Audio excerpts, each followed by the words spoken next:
Hey, just Josh here dropping in at the start of the episode to give you a heads up about the audio quality in this episode, and I guess for the season. So my parents, I love them to death, but they've decided to record these podcasts through an iPad on speaker with no microphone. And they also decided that podcasting time was the perfect time to cook and do some stuff in the kitchen. So you'll hear some background noise, and I couldn't edit all of it out just because we record over Zoom, but it is what it is. Hopefully it's not too annoying for you. But one final thing is about 34 minutes into the episode, the audio quality over Zoom takes a massive drop, and you can definitely hear it. Most of the time, if that happens, we try and cut that bit out, and so it doesn't make it into the final product, but couldn't take it out this time. So thanks for powering through and listening through all the way, if you do, and just thanks again, and reach out to us if you have any questions. Thanks. Enjoy the episode.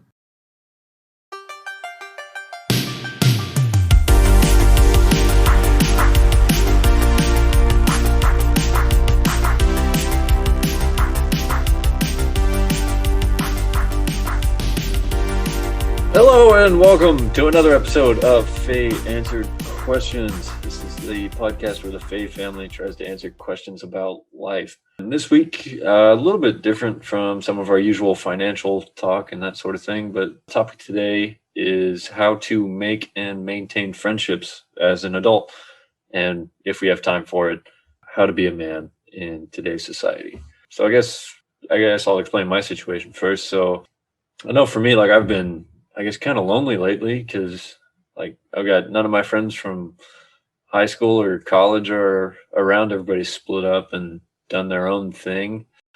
And then everybody I work with now at my job, they're a little bit older. They're just in a different stage of life. So they're not going to hang around with with a child, So for me, I've been having a little bit of a tough time, just making friends and meeting new people. Also doesn't help that there's a pandemic going on, so we can't go out much. But I wanted to hear kind of your opinion, Mom and Dad, and kind of how you maintain, friendships, and if you've had any long-standing friendships from when you were younger. Well, hello everyone. Oh yeah, hello, Mom and Dad. Glad for you to join us again. So I do have one friend that I have been friends with since I was 5. Damn. I don't like to think how long that's been because that's a little depressing. Only 22 years. Yeah, there you go. Good call, baby. Good call. Here's the thing you have to remember. When you're in school, in primary and junior high school, whatever, and in college, you're all in the same boat, so to speak. Yeah, you're seeing each other every day. You're having the same lifestyle. You're going to class. You're doing that, and that helps to maintain that friendship because you're having that face to face. Then you go to you finish college and you go out in the real world. If you guys are not all going in the same direction, which most likely you're not, it is hard to keep in contact. Now, nowadays, it's a lot easier with social media and with technology and stuff, but it's not the same as the face-to-face, going and hanging out, doing that kind of stuff together that built that friendship and helped to maintain it. Right. So it is hard. My friend that I've been friends with since I was 5, we don't really see each other a lot, and we'll communicate occasionally through Facebook or whatever. He's back out in the same community we grew up in, and he has his family and his life and stuff. But when we see each other, we pick up where we left off. It's like, hey, how's the kids? How's your family? What's going on? Your friendships will change as you change. Now, with that being said, some of your friendships will mature and grow together, and you have to work to maintain those. So your buddies that you had in college, you still need to work to maintain that friendship because they're great people. Yeah. And it's hard, but your friendships will change, and you have to remember sometimes if friends are in your life, people come into your life for a short time, and some come into your life for a long time. And you just have to nurture and grow those relationships as they come your way, and look for them, like join different clubs, find different activities to do that you'll have other people that like to do that type of thing. And it's, you have to be real. You have to be who you are, and you can't be a keyboard warrior being somebody else. You have to be your true colors. Yeah. G'day, everyone. This is Dad. And I think that is probably the most important thing in this modern generation that's been said. You have to be yourself. Too many of the modern generation particularly want to hide behind a keyboard on, I don't care, Facebook, Twitter, Instagram, TikTok, YouTube. TikTok, please not TikTok. Oh. But they use those social media platforms, and they're someone they're not. And I'll give you a good example. There is someone in this world that used to be called the King of Instagram that has done nothing but lie to the general public about his actual lifestyle and what he owns and what he doesn't own, and what he's worth and all this sort of stuff. And he's actually been on national TV and said on national TV that he owned this mansion in California. Right. When we come to find out, he's paying $260,000 a month to live there in rent. That's a lot of money. It's a big place. Yeah. But so I think the thing is, authenticity is if you want to have a friend, a true friend, you have to be authentic. You can gather a lot of people around you by being non-authentic, but they're not necessarily your friend. And I think you need to define, one of the things you need to define really is, what is a true friend? Well, a true friend is for me, is kind of like a spouse. They will tell you what's wrong when you may not want to hear it, but you need to hear it. There's someone that'll nurture you through thick and thin. They're not going to cast you aside. They're not going to rubbish you. They'll help you through different situations and be there in the end. And I think that's something that particularly this modern generation, they're quick to cast people aside. Yeah, that's what I've found is, well, two things. One, like, everybody will be like, oh, just be yourself, whatever. And then the only thing that you'll see from them is this, like, highly, well, not sanitized, but, like, made up persona of theirs online. Hollywood. Yeah. And then, the second thing, as soon as you say, like, anything against somebody now, and then be like, oh, well, and then they'll come up with, like, oh, just like a hater, or you're whatever phobic, or whatever word they have to say there, and then be like, or, oh, here's the good one, and be like, oh, I don't need toxic people in my life, and then they'll just, like, fucking not be there. Yeah, and that's unfortunately, and I think it was said best. I played a clip for Mum this morning from a TV personality in Australia called Alan Jones. And he was talking about the Prime Minister every year in Australia has a spelling competition, kind of like the National Spelling Bee in the US. Yeah. So there's 16,000 students that entered that competition this year within the 2-week period. Last year, the word that Australia most had to look up on Google to spell was the word diarrhea. They couldn't spell it. Wait, so they had let me say that in American accent. Diarrhea. So that's what they Googled the most, to learn to spell. And he goes on to say, well, like everything else, spelling our focus on spelling in schools has been flushed down the toilet. Good one, But ScoMo. he goes on to say the emphasis in school now is not on reading, writing, arithmetic, and spelling. It's no longer rote and such learning. You're not taught to think. Right. You're taught to obey. And we've created a dumber society. And so what you have now in the current society is you have a bunch of people that have learnt, oh, if I don't agree with that, if I use some catchphrases, then I can be rid of this because I just don't agree with it. So, you become toxic. You become a racial profiler. You become, a homophobe or whatever it is that they want to throw at. And the one thing I have found, and I'm going to say this, and it's probably going to hurt a lot of people, but listen to me, I paint with a broad brush. In this country right now, the catchphrase is you got to be woke. There's the woke generation.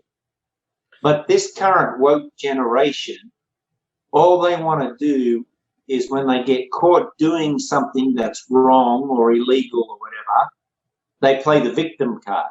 And you'll never make friends, true friends, if you're always going to play the victim. Right. Just won't happen. It won't happen. It won't happen. Be authentic. Be yourself. All right? We've got friends that we haven't spoken to in probably 5, 6, 7 years. But I know that if I picked up the phone and called them, they'd be here tomorrow if I really needed them. The other thing is, it's the old adage that my parents' generation and my grandparents used to say to me, be the friend you want to be, the friend you want to have. And as an adult, here's the other thing. You get to a certain point as you are that you're considered an adult now. You're in your 20s, you're graduated from college, you're in the real world, you're an adult. Here's the thing people need to realize. Everybody's an adult. Who cares about age at this point? My best friend is literally 10 years younger than me. But you know what? She's there for me when I need somebody to bounce an idea off of, or if I'm not doing well, or whatever. I'm going through something and I need to there's absolutely no judgment from her. She's like, okay, I can listen. Oh my gosh, she'll remember to ask about it later. I'm the same for her. How's it going? What's happening in your world? How are the kids? How's the blended family situation going? Okay, I'm there to listen to her vent about her new husband, or she's there to listen to me vent about your father. And That doesn't just so everyone knows that doesn't happen. Maybe once a year. Or you lunchbox, baby. But that's the thing. It's another safe place for both of us, retrospectively back and forth, to say the things we need to say to get off our chest, to say them out loud without judgment, without somebody expecting you to have action on that or whatever. And it's so nice to have that person there. And I'm fortunate that I get to work with this person, which is great. It's great to have that. And it's that fine line. We don't talk about work stuff. Like, that's work.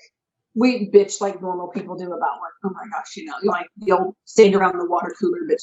Can you believe what Crazy Pants did over the weekend? Did she tell you? No. But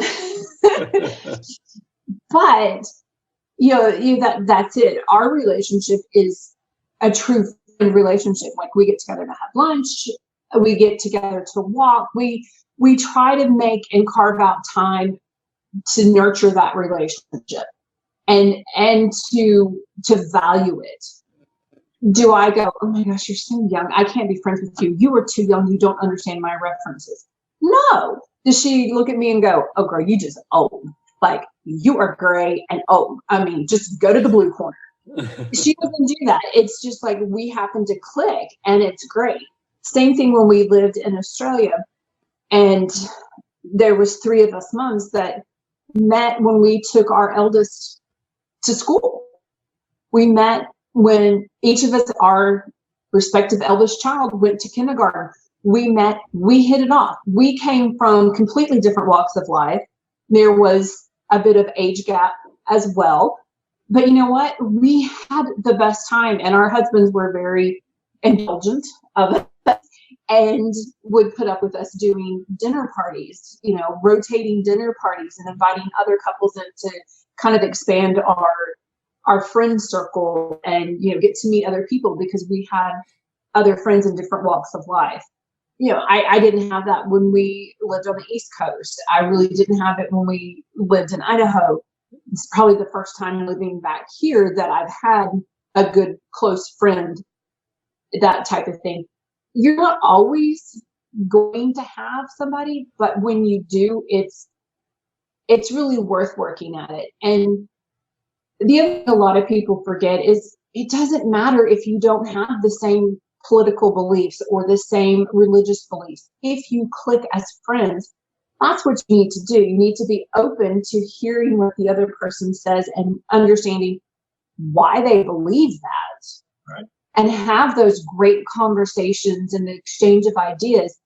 When you're closed-minded and you only want somebody that's, I don't know, what, fake as you or just like you miss out on meeting some amazing people that, who knows, you may inspire them one day. Yeah. You miss out on great orators. You might miss out on somebody who becomes the next president's speechwriter, and something you said in a conversation, a give and take that you have, could end up in that speech to influence the country to come together and stop being so judgmental. Is that based on a real event, or is that just off the dome? That's just, I think so many people miss opportunities. You may miss the great next artist being, a painter, a writer. If you're not opening yourself up to being heard or to meeting new people or to hurt, because you do get hurt when you lose a friend and you don't adult up and make up and figure out what's going on, you miss out on so much in life that could happen. So what? Your father and I have friends that are politicians, that are actors, that are doctors, that are lawyers, that are business owners, that are just, 9 to 5 punch the clock kind of people. We have friends across the board, but it's because we are who we are and we're just ourselves. And we don't, that's not the first thing we ask. We don't ask, well, what do you do? Who are you? Mm-hmm. Do I need to get to know you? No. One of our good friends that we've had a lot of fun with, we actually met on vacation because he pegged me in the head with a volleyball in the pool. And I was like, okay, who did this? Let me fire this back at you. And we ended up, he and his partner, she was so sweet. And we just had the best time with him. And we had to go out to California for Ben's graduation. And they were like, oh, you're in our neck of the woods. When are you going to be there? Da, da, da, da. They drove 2 hours one way out of their way to spend time with us. And knowing that we have a set time we had to be at, the graduation and stuff, and they had stuff the next morning, they still took that time. Yeah. That's what a friendship is. Were we on the same political wavelength, the same whatever? Probably not. Care? No, we had other stuff to talk about. We enjoyed their company. And that's what friendship's about. You have to nurture it. You have to make that effort to keep in contact. And to grow that, you have to, people are going to rebuff it. People are going to have different things. But what character speaks to you. Mm-hmm. And a lot of times it just, you go, that's a really cool person. they seem really neat. I'd like to get to know them. And it may be, oh, hey, I'm on a weird schedule or whatever. You're kind of on the same schedule as I am where we're posted right now. You want to go grab a cup of coffee when we get off shift?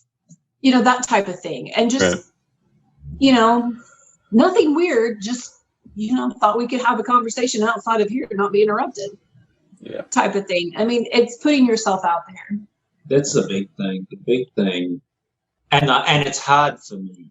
Everyone in my life thinks I'm the extrovert, that I'm the one that's the life of the party, that I'm great and jovial and I'm funny, and that's because I fake it.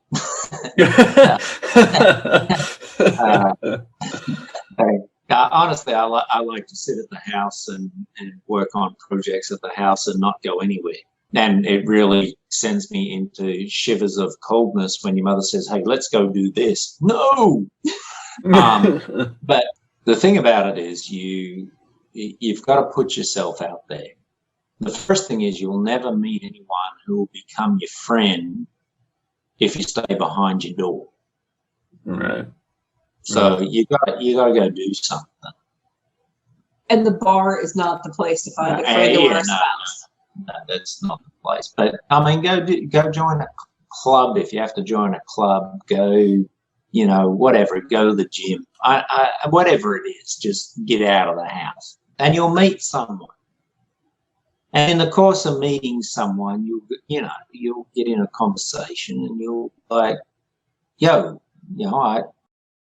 I wouldn't mind catching up later on and just continuing the conversation. Right. Are you interested in that? Well, yeah. Okay, well, give me your phone number. I'll give you my phone number. Of course, now it's give me your Snapchat or your Instagram or whatever other bullshit. I know I'm the generation like targeted for that, but I can't stand that shit. I know you can't, but I throw it out there for everyone else. Yeah, I got you. But you provide a platform that someone can contact you and you can contact someone in order that you can meet up and talk. And I emphasize the words meet up and talk. Good Lord, you must get out of the house and behind the keyboard, or you'll never meet anyone that's really a true friend. Mm. The other thing is, when you meet up and talk, you may not agree on a whole range of issues, and that's okay. Doesn't mean they can't be your friend. Right. In fact, you probably want that person as your friend if they don't agree with you 100%.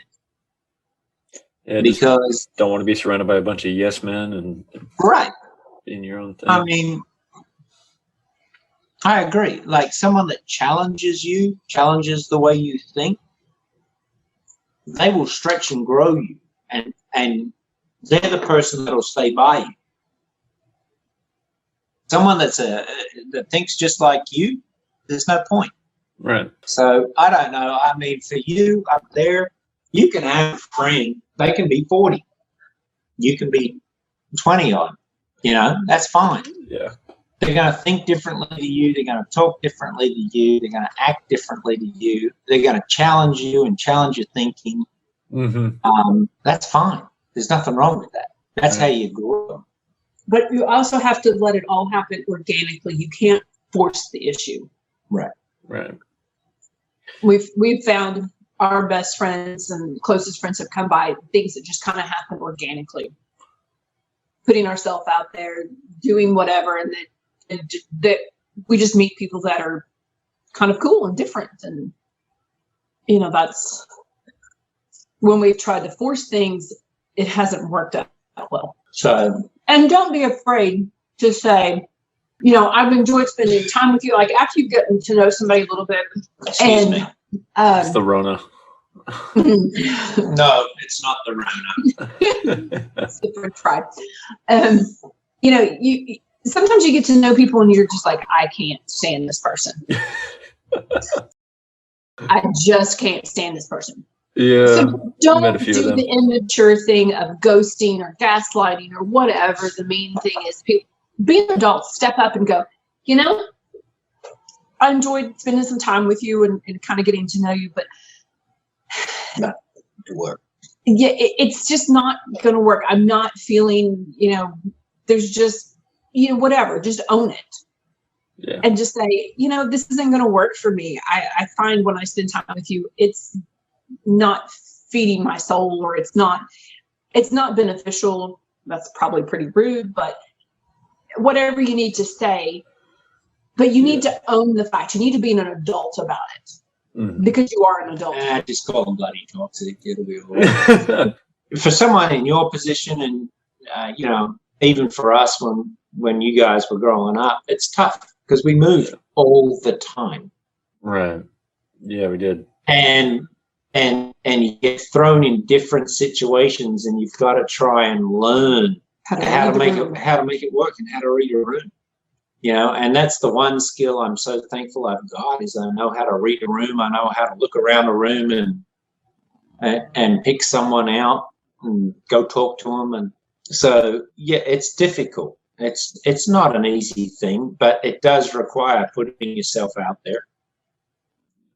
But I have friends now, because I put myself out there. I have friends in Hungary, Romania, Macedonia, Turkey, Afghanistan, Iraq, Iran, all over the world, Africa, any country in Africa you want to pick. Jamaica, I've got friends all over the place. And it's because I did the one thing I think that makes a friend. Hey, g'day, my name's Matt. What's your name? Where are you from? What do you like? Go start a fucking conversation. Gotcha. Yeah, I think that's kind of the big difference between you and me, Dad, is like we're similar in the fact that like you said you want to you're happier, staying around home doing projects, that sort of thing. But, you put on this extroverted personality to meet new people. And I don't think I've quite got the same, level of acting ability, I guess, putting on that persona and just being like, oh, hey, how's it going? Being the life of the party. I'm definitely a lot more reserved. Well, you didn't have to. You had your brother. Right. Yeah, I did. He was always the one to be out there. Everybody knew his name. And then the school fucking receptionist, even 4 years after he graduated, still referred to me by his name. Delightful. Yeah, so that was fun. Yeah, and that's the thing. And that's a skill you learn. Yeah. I mean, yes, would I rather stay around the house and do projects and blah, blah? Absolutely. But it's a skill you learn to put yourself out there, to open a conversation. Right. People that we met because your mother got hit in the head with a volleyball, they've turned out to be good friends. I mean, we accepted them for who they were. And I don't want to showboat or get big noting or anything, but he's a Hollywood actor that's been in a Quentin Tarantino movie. He's been in two. Of course, this was my reaction when we finally got around to that, and he said, and I went, oh, okay, great. And he kind of went, okay, that wasn't the response I was expecting. And I said, so what have you been in? And he said, whatever. And I went, okay. He goes, and you guys know I'm not a big fan of his works. No, you're not a big Tarantino guy. I mean, I do like Kill Bill 1 and 2, but but anything else, I'm just like, whatever. And I think my reaction to it was what surprised him, and that wasn't what I was judging him on. I was like, okay, that's cool. All right, now listen. Did you hit me in the head again? Or, oh, great. I was kind of like, okay, hey, we're going to go get some, snacks by the pool. You want to come? We're going to get some, fries and chicken, jerk chicken or whatever. Come on. And they were like, oh, yeah, okay. So we just talked about, other things. And I think kind of the reaction that he had on his face was kind of like, oh, okay, they're not after what do you think of? Because he was kind of really playing that part down, and I was just like, yeah, okay, whatever, let's go on. Yeah. So I think that's the thing. It's you got to take people for people. Their job is not their identity. Their job's not their identity, and I think that's the problem with America is they've made their job their identity. So if you're a lawyer or a doctor or someone or a politician, then people sort of want to throw you above the crowd. You're a person, and as far as I know, and I may be wrong, okay, this would be the second time in my life I've been wrong. But as far as I know, there is not a person on this planet that can put both legs through their trousers at the same time. You've got to put one leg at a time if you're standing up. All right? You're not Superman. You can't fucking hover there and put your trousers on. So seeing as how there's no Superman and we all are born and we all die, I don't give a crap what your job is. I care about your character. I care about who you are and how you treat people. Right? Right. I think that's a big test too. If you're out with somebody, be it on a date or with friends, to grab a meal, to get coffee, whatever, a big tale of who they are as a character is how they treat the staff. Yeah. You can hide it for a few minutes when it starts, but the more comfortable people get throughout a meal, and if they've had a couple drinks, by the end of it, you can tell really who they are by how they treat the wait staff and the staff of wherever you are.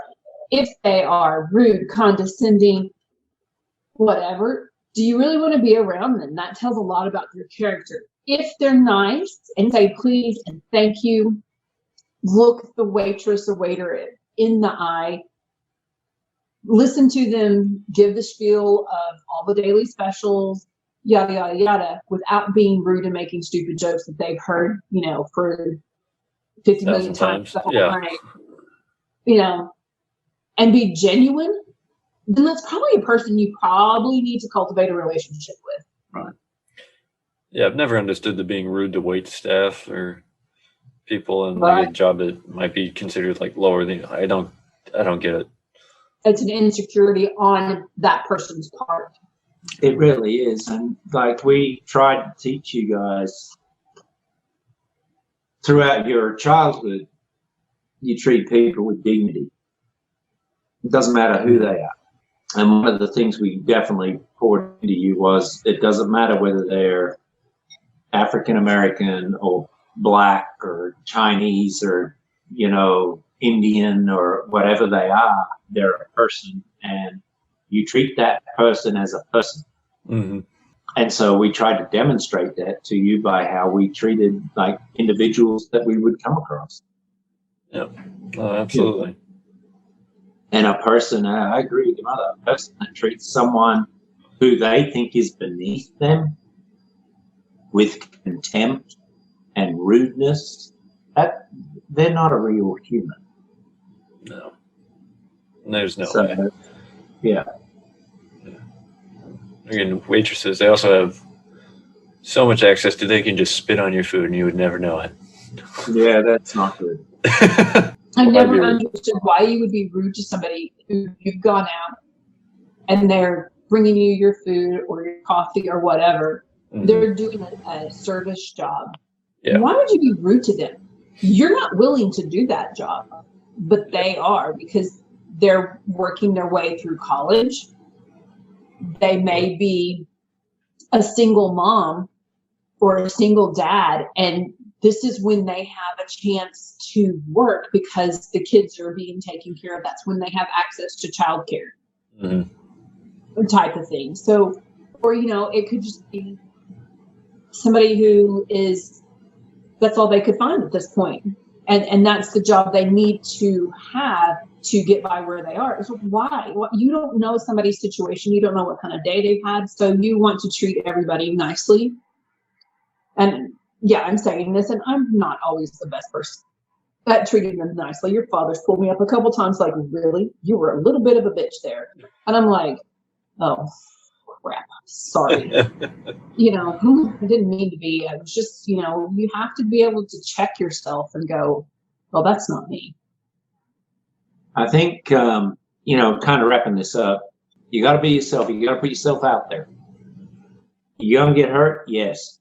But you got to keep going. When you find someone that you click with for a friendship, you got to work at it.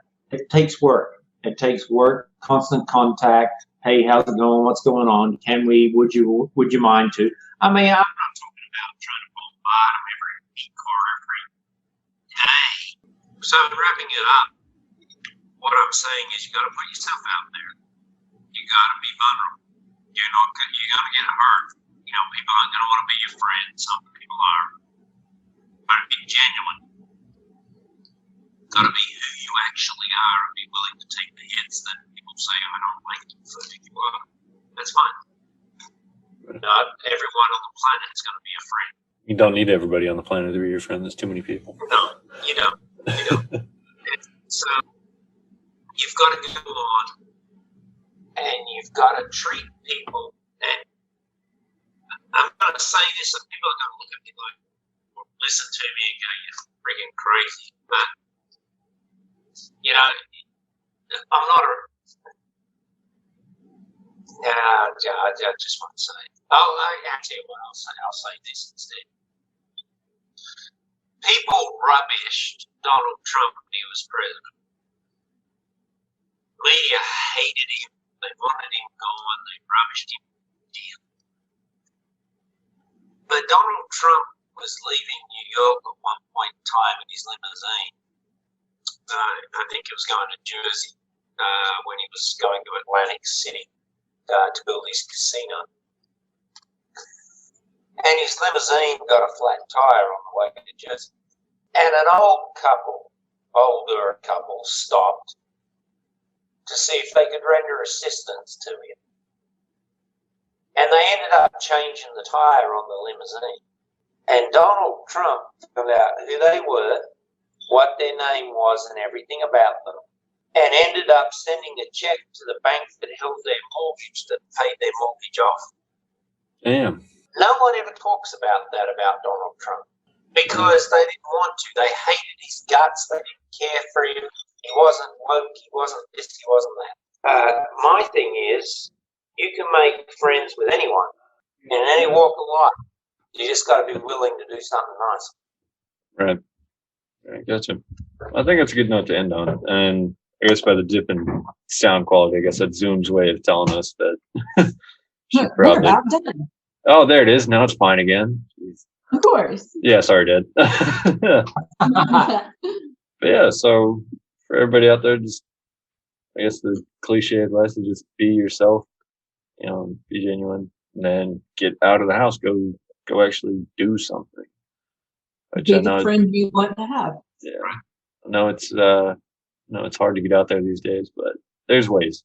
There's ways to get out there. So I think next week we'll probably do that other topic that we mentioned up at the top of the episode. I guess manliness, how to be, what's it mean to be a man in today's society. I think it would be a good conversation, and I want to get Ben on for that one. Yeah. Oh, good, yeah. But until next week, thank you so much for listening. And I've been Josh. I'm Dan. See you next week. Bye. Bye.